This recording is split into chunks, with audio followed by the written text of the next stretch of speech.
Railroads have had a long history with crime, most starting during the Civil War. Although committing a crime isn't as frequent as in the past, it still does happen.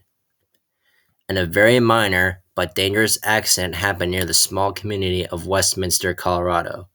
This is the story of the 2008 Westminster train derailment.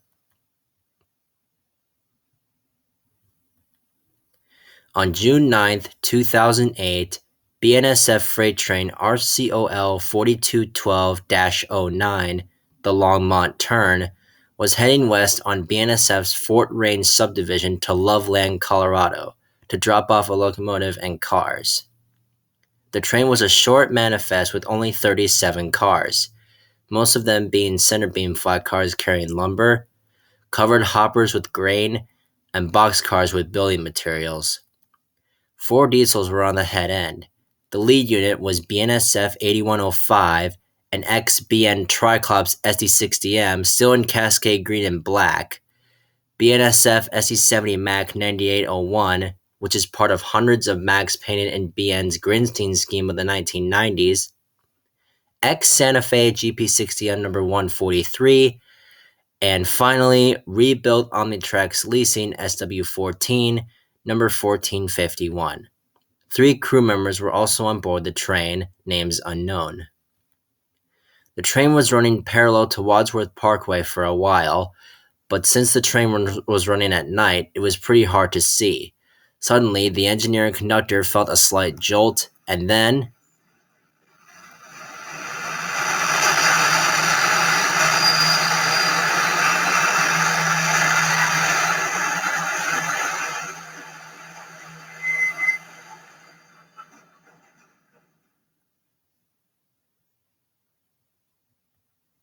the train derails outside of Westminster, next to Wadsworth Parkway and 95th Avenue at 10:30 p.m.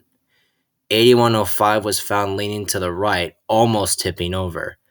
9801 weren't so lucky, as they fell onto their sides behind 8105. 1451 was found in the ditch near the road, along with 16 of the 37 freight cars piling up behind it.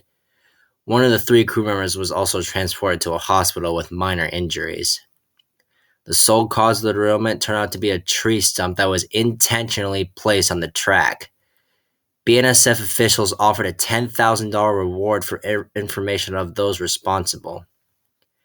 Meanwhile, the Westminster police say an officer was called out to the tracks around 8:30 p.m. on Monday because someone noticed a tree stump on the tracks. The officer then removed the tree stump, but investigators believe that someone then put that stump back on the track. In the end, 3 of the 4 units were sent to the shops in Denver. 8105 was repaired and put back into service working for BNSF until 2014, when Norfolk Southern bought 8105 and put it on their roster, along with 8 others, and numbered them to 6812. It was retired and sold to K&K Recycling in 2019.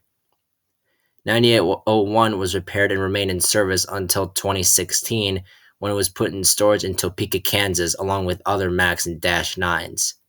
143 was also repaired with primer paint on the side of the cab that was damaged.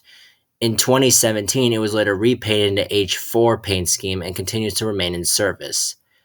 And 1451 was lifted out of the ditch and sent to Loveland with its trucks removed and cab windows broken, and was sent for scrap the following year. 15 years have passed since the incident, and even though crime-related incidents still happen, hopefully this derailment shows people that committing petty crimes on the road just isn't a good idea.